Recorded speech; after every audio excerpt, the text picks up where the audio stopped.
So John gave me this title, which I thought, well, that's a challenge to say the least, John. But there is one slide with cocaine on it. Other colleagues have already illustrated quite a lot of the issues that I would concur with.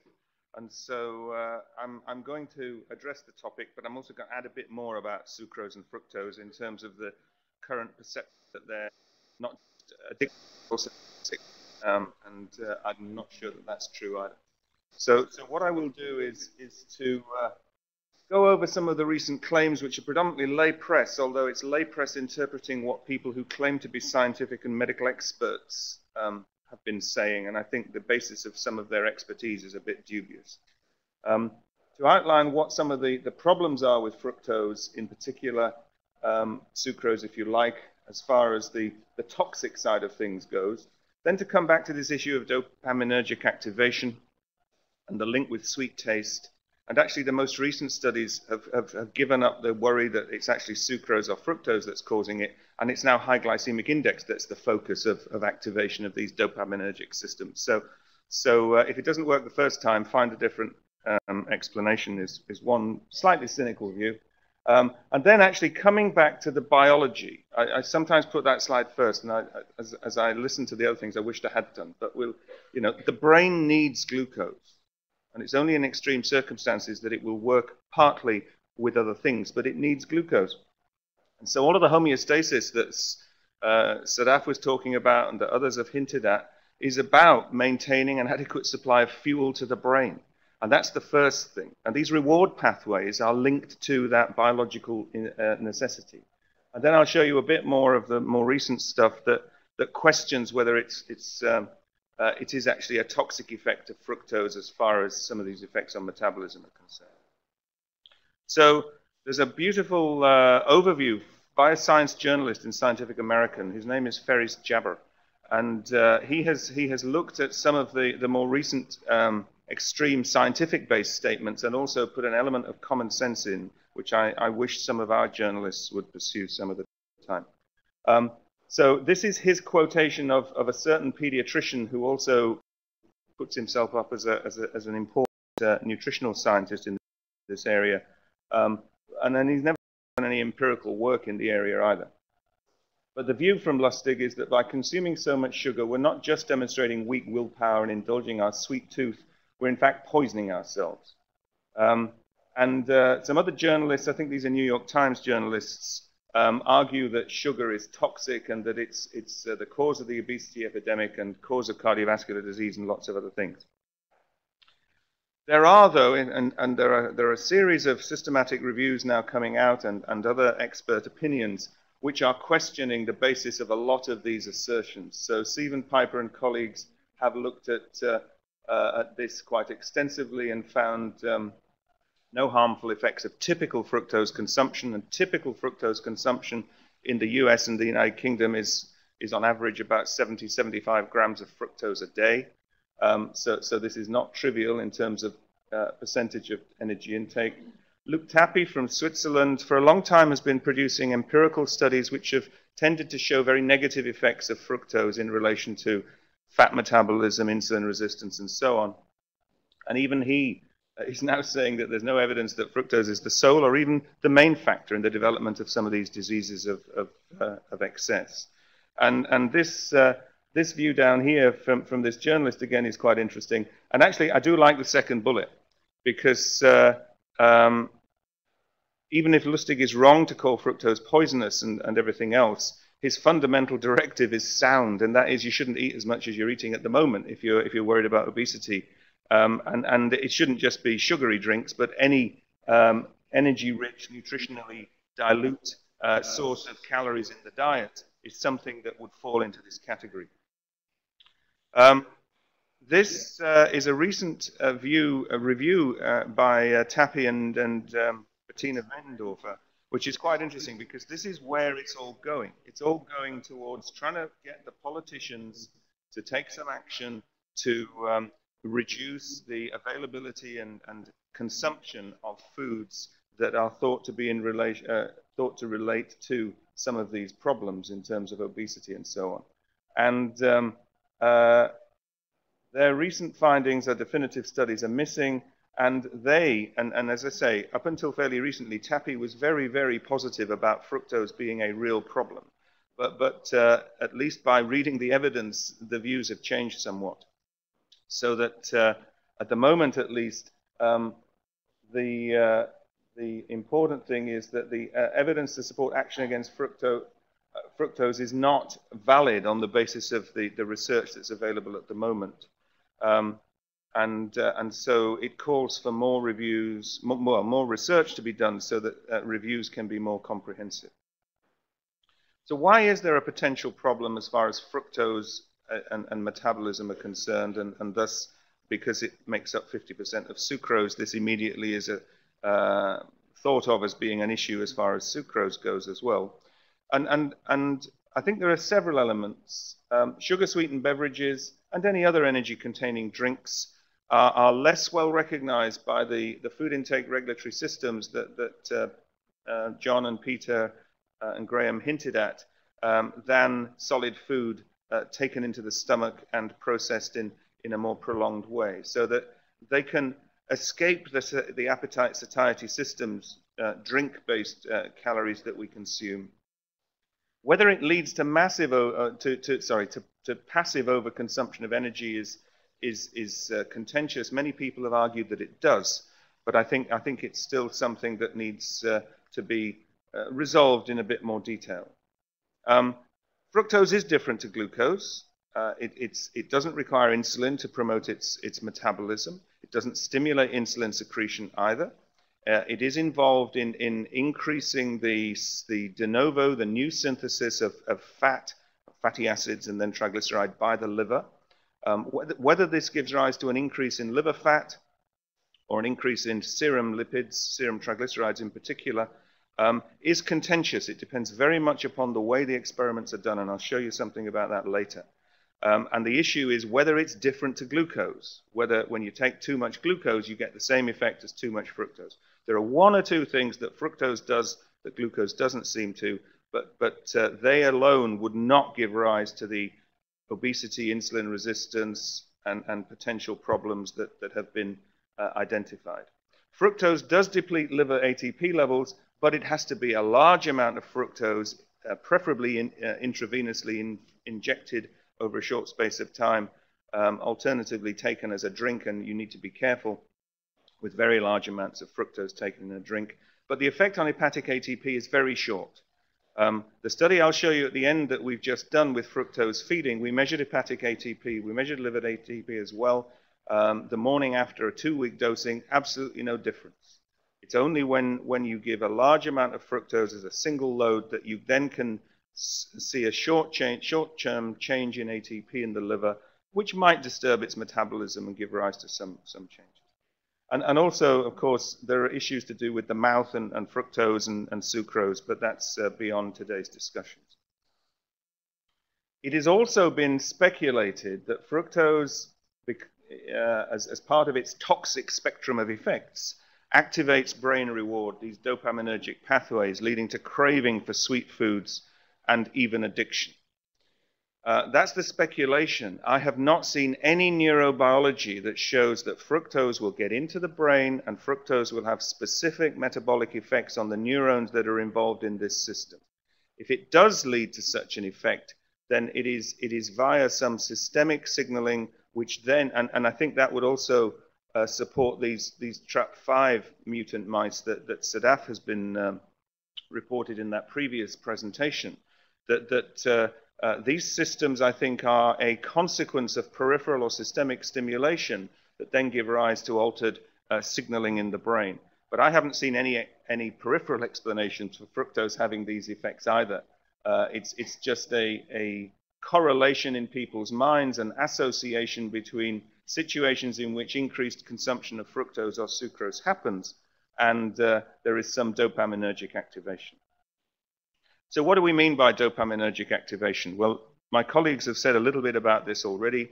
There are two major types of dopamine receptor, D1 and D2, in the amygdala, elsewhere in the brain, and they appear to be involved in the acquisition and expression of fructose-conditioned flavor preferences in rats. These studies have not been done in people. And the studies, I'll show you one example of the studies in a minute, but they're essentially done usually by giving blockers to these receptors. You establish conditioned preference for the rat, so they choose the fructose drink over another one, and they, in some cases, they will do it even if it hurts, even if there's electric shock disruption, to try and prevent them from doing it. When they find something they particularly like and reward themselves with, then they will prefer it over something else. If you give a blocker to a D1 or a D2 receptor, then you get less preference, so you get more random selection rather than preferred selection of the fructose or the sucrose drink. Also the medial prefrontal cortex and the amygdala, so these are areas of reward, and also in humans at least, also areas that involve some cognitive filtering and cognitive choice as well. Also in rats, then these areas, so these reward areas are affected by fructose, and you get an enhanced, if you interfere with the dopamine signaling, you get a suppressed fructose conditional response. Some recent papers illustrate this in reasonable detail, and so this is one in particular. These data, and this is the author's summary, so again a rat study, these data suggest dopamine responsive neurons are part of a regional brain, a network of brain sites that mediate flavor conditioning in a manner similar proposed to interacting brain sites for other aspects of feeding behavior. And I think that is a very important part of it. This is not anything magical about an effect of, and it doesn't matter whether it's sucrose, fructose, or whether it might be essential fatty acids or another nutrient. It's not something special that these nutrients do that is different to normal evolutionarily determined feeding behavior. These are pathways that are involved in the regulation of appetite and satiety and the initiation of feeding and the termination of feeding. As long as you have normal leptin levels, normal MC4 receptor function, as you've just seen, and everything else. It just so happens that the rewarding element that you recognize in terms of development, you recognize that the foods that you're eating serve the needs of the brain as far as fuel supply is concerned. That then gives rise to a reward response. And those reward responses are the same that you'll activate as a consequence of excessive alcohol consumption, excessive nicotine consumption, cocaine, heroin, or anything else. It doesn't mean that these are all addictive substances. They're just operating through the same neural pathways.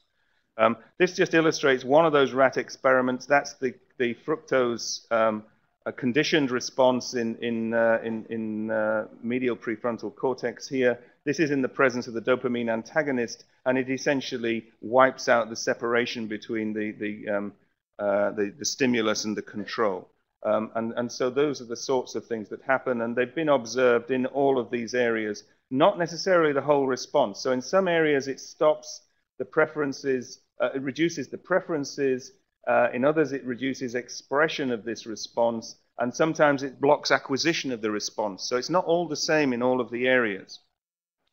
If this was a human metabolism study, the statisticians would absolutely insist that you did some corrections in the statistics here for multiple testing. But our neuroscience, certainly our rat and mouse neuroscience colleagues, have never heard about that concept of needing to be careful. So you should declare in advance which of these things you actually think it's going to work on, and then test it, and just not measure all the others, or at least not report all the others if they're primary observations. So this lack of consistency just shows you that it's not quite as clear-cut as first proposed. This is another study which essentially showed similar things in terms of blocking the response with dopamine antagonists. Some slightly different patterns of response or different response, but similar sorts of things. This is the nice one. This is one where cocaine arrives. So this is a French study which they weren't cocaine-addicted rats, essentially, but they were certainly exposed to cocaine, and they were intravenously infused with cocaine. And there were elements of what would be described as addiction in people, which were studied within it. And so the tenet for this, the rationale is the overconsumption of sugar-dense foods or beverages is often compared to drug addiction. So what you've been hearing about all afternoon. And so they designed this experiment to see what happened. Rats were allowed to choose mutually exclusively between water sweetened with saccharin and intravenous cocaine. Okay, a large majority of animals preferred the saccharin to the cocaine, which is intriguing, and one wonders the extent to which these animals were particularly sensitive to cocaine compared to other rats that might have been studied. But that was the starting point. The preference for saccharin was not anything to do with the sort of artificial sweetness, because it also happened with sucrose. So it started off as a saccharin experiment and then ended up as a sucrose experiment, which was quite intriguing. The preference for saccharin was not surmountable by actually giving more cocaine. It was observed despite either cocaine intoxication, sensitization, or intake escalation, which is the hallmark of drug addiction. The focus was predominantly on saccharin, but the conclusions that they came up with were about sucrose. So it is interesting that a sweet tasting drink does seem to actually be preferred by animals who have almost become addicted or even intoxicated to the effects of cocaine. So that's intriguing, but I don't think it shows that saccharin is addictive. The final conclusion that they made, though, was interesting down here, and it's the supranormal stimulation of these receptors by sugar-rich diets has the potential to override self-control mechanisms and thus lead to addiction. I really think journal editors need to do something about statements like that, and I'll tell you a bit about journal refereeing in a minute. So what about the human studies that have tried to address this area? My colleagues have already mentioned some of the fMRI studies in relation to obesity, exposure to foods, pictures usually, sometimes taste. And so actually I'm not going to review those. I was a bit nervous about having missed them out, but I'm glad I did, because if you could read Sadaf's slide, then they're all on there. This is a bit different. What I'll do is just relate this to you, which was published online in the American Journal of Clinical Nutrition recently, and is about glycemic index, not about sugar. Okay? Because of course, if they used sugar, it would have been a lower glycemic index than the thing they did use, and they might have got different results. And then I'll show you just other ways of looking at the brain. This is actually using PET rather than MRI, just to show you that other, as you would expect, other biological systems stimulate things from happening. So this is a study that was, I know about this and they clearly know that I know why I know, because I was one of the referees. And then Dennis Beer invited me to write an editorial, which I did with two of my physics colleagues and also with Charlotte Hardman and Jason Holford from Liverpool about this. When this manuscript first came to the referees, it had addiction all over it. It was in the title, it was in the text. It appears at the very end of the discussion now, but it doesn't appear anywhere else, because they weren't studying addiction. They were studying effects of a high glycemic index meal or a low glycemic index meal with the same carbohydrate content in obese men using both fMRI and arterial spin labeling. So they were looking at blood flow in regions of the brain as well as activation, quantified blood flow. So they found greater brain activity in the nucleus accumbens and also in the striatum and the olfactory area, but it was only on one side. It wasn't bilateral, so it was very selective. The problem with the study is the plasma glucose measurements are completely unreliable because it was a venous glucose in the forearm, and so they acknowledged that and said that there was a problem. The real problem with it is they didn't have any fasting values before they fed the people. They just fed them and 4 hours later made one measurement. They said they couldn't afford it. This was at Harvard. I mean, come on. And it doesn't, and you can do multiple measurements. This is the attraction of ASL. You don't have a gadolinium contrast. That means you can only make one measurement a day. We make measurements every 30 minutes on the brain using this technique. It's not a sucrose fructose, but it's high-low GI, and it's only 4 hours of measurement. The higher GI meal led to greater brain activity in the nucleus accumbens and everywhere else. So there was some interesting things going on.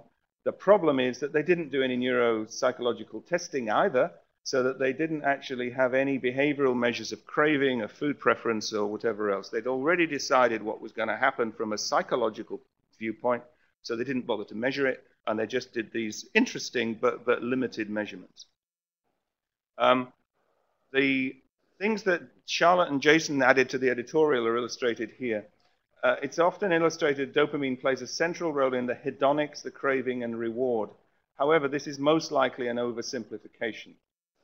There is a body of evidence now developed which supports a role for dopamine in the non-hedonic components of motivation and instrumental learning, as well as the hedonic. So it's both aspects of the intake. And interference with nucleus accumbens dopamine has a negligible effect on food intake in animals. So it's not too surprising that some of these studies that Sadaf described with fMRI are contradictory to others. And human tyrosine depletion studies, which will reduce dopamine levels because tyrosine is the amino acid that is the precursor of the catecholamines, provide little evidence that dopamine mediates subjective craving for drug stimuli. But the studies with feeding has not been done in that particular context. But a recent study did find that tyrosine depletion reduced subjective hunger ratings. So the dopamine aspect of this is much more complicated than people have previously believed. And the consequence of that is that I think a great deal more work needs to be done before being absolutely certain that craving or addictive or whatever else type behaviors you want to talk about really do apply to food. This just illustrates the sort of thing that might also be done if you are going to do some real neurophysiology and neurobiology studies in the brain. This is using PET, positron emission tomography, with Stephanie Emil's colleagues at King's. And this is the brain before, in the early stages, the late stages of enforced low blood glucose, and then during recovery. And there are changes in areas of the brain you might expect, but also in the striatum, which would easily be linked to some of those earlier things as well. So you get big activation of the brain when fuel supply goes down. And my simplistic view of this is that actually is related to the other activation you get when you've got fuel supply coming into the body as far as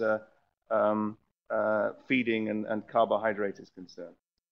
This is why we need carbohydrate. This thing up here needs 6 grams of glucose an hour in the average adult to function. Okay, 120 grams a day. If you don't eat that much carbohydrate, you've got to make it from protein or from other things. If we starve you for more than about 3 days, then yes, ketones will deliver up to half of the fuel requirement by the brain, but you still need 60 grams of glucose an hour. All of the rest of this is Keith Frayne's illustration of how you switch from fasting to feeding in terms of control of metabolism, but the brain carries on needing the same amount. If you make it work harder, it needs even more. It used to be thought that you switch flow away from one area to another area when the brain was being activated, but that's not the case now. If you have put an increased cognitive load on, oxygen consumption and CO2 production will increase in the brain, and it needs more glucose. There we go. So about 6 grams of glucose an hour. Cognitive load puts it up. Alternative substrates possible. Continuous supply of glucose is essential, otherwise you get those low blood sugar responses. And the physiological basis of an appetite system focused on achieving an adequate carbohydrate intake is to sustain that 6 grams an hour. And my argument is that anything else is probably secondary to it. I wanted just to finish off about this issue of toxicity of fructose in a metabolic cardiovascular disease sense. This is a review which appeared in the sponsored by the World Health Organization, which appeared in the BMJ towards the end of last year online and then was published early this year. Jim Mann used to be in Oxford a long time ago. He's now in New Zealand. This has been very emphatically talked about in the lay press and in the medical press in relation to this conclusion in the abstract. So it's a systematic review. It's not empirical research. And what they found is from this review is that reduced intake of dietary sugars was associated with a decrease in body weight in those studies that compared high sugar to low sugar. Okay? And increased sugars was a comparable weight increase of about 1 kilo in each direction, which is fine. But there was another bit here which was completely ignored by the press. And that is that if instead of this, which was ad libitum, and was a situation where increased sugar intake was increased energy intake, if instead you had isoenergetic exchange of dietary sugars with other carbohydrates, there was no change in body weight. So sugar per se is not fattening. It's the fact that people who were having these higher sugar or increased sugar diets tended to overeat in association with that diet. And it is the overeating, the overconsumption of energy that's a problem. We've been interested in this for a while. The reason this is, you might say, why on earth is this published in Gastroenterology and not the American Journal of Clinical Nutrition? Because Richard is a hepatologist, and it was for his career benefit and it's also actually got a bigger impact factor than the AJCN, and some people regard it as a better journal. But anyway, it's just come out in Gastroenterology, and we actually looked at the effects of fructose or glucose feeding on this the alleged toxic effect, which is liver fat accumulation, and also measured muscle fat, because we used proton MRS to do this with. We recruited 32 overweight men with a large waist. They were overweight or mildly obese, and they had two separate 2-week feeding periods. In the first period, and they were randomized to either fructose or glucose. It wasn't crossed over. We fed them. All the food was supplied by famous supermarkets that you might know of who do home delivery of food. So we chose the foods, had them delivered home, they cooked them, or somebody cooked them. And 25% of their total daily energy requirement was from either glucose or fructose, which they were given in sachets, and they added it to water. So they made their own little drinks. And we measured them before and after 2 weeks. So this was an energy balance study. We then let them recover for 6 weeks on their normal diet, and then we had 100% from food of their energy requirements and 25% extra. So that was an overfeeding study. So it was energy balance and then overfeeding. They were reasonably young, overweight, as I say, average BMI 30, body fat content 34, 35, waist, this was an inclusion criterion, so they had to have a waist over 94, and in fact most of them were up around 100 centimeters. This is one of our 3T magnets, and you can use it for imaging, of course, and for brain blood flow. You can also use it for spectroscopy, and in a normal volunteer, the lipid peak in the liver is that sort of size. In somebody with non-alcoholic fatty liver disease, the peak is that big. So you can actually measure liver fat non-invasively without biopsy. This is what happened to weight. 2 weeks isoenergetic feeding on either fructose or glucose did not change weight, thankfully. 2 weeks of overfeeding put weight up by nearly 2 kilos in both groups. So we did overfeed them. But there was no difference in the response between fructose, which is here, and glucose, which is there. Serum lipids did not change with that much monosaccharide intake. At energy balance over 2 weeks, there was no change in serum lipids. They're a bit high, but you'd expect it in these overweight men with large abdomens. 2 weeks of overfeeding, either fructose or glucose increased serum triglycerides to the same extent, so there's no difference, okay? Liver fat content, they were high because these were abdominally obese men, and 2 weeks of high intake of these things, but at energy balance did not change it, didn't change muscle fat either, but 2 weeks of overfeeding put up liver fat from 8% to 10% in both groups. Okay, and there was a trend for an increase, not statistically significant, but the direction was the same in muscle fat. So fructose is a problem, but so is glucose in excess. So feeding 25% of energy as fructose or glucose had minor metabolic effects. There was a bit of an increase in uric acid. Homer IR went up in that group, but in half of these subjects, we also did insulin clamps for sensitivity, total body sensitivity, and there was no difference, but it wasn't powered to see a difference, but there was no significant difference between the two.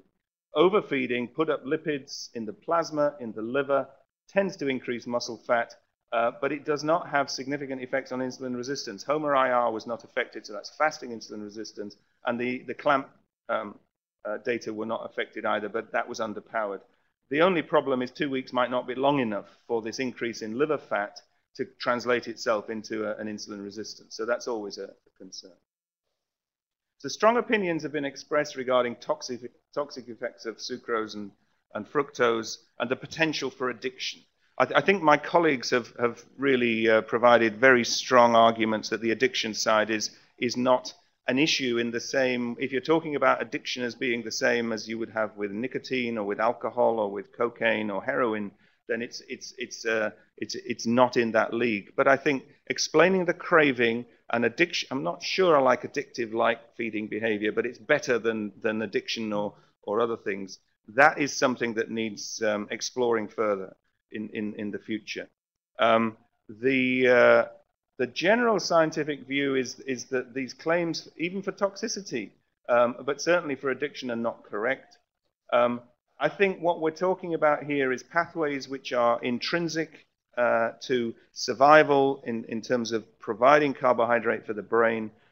They're also linked into reward pathways that link to other behavioral responses. There's a great deal more that needs to be done before we fully understand this. The real contention, and this is coming out certainly from several of the reviews that are going on at the moment, is the extent to which fructose intakes, high fructose, high sucrose intakes, are metabolically harmful. And I think the balance of evidence that is published at the moment is that this is not likely to be the case, but that won't stop people from arguing that it is on the basis of no evidence. But that's for a future discussion. Thank you very much.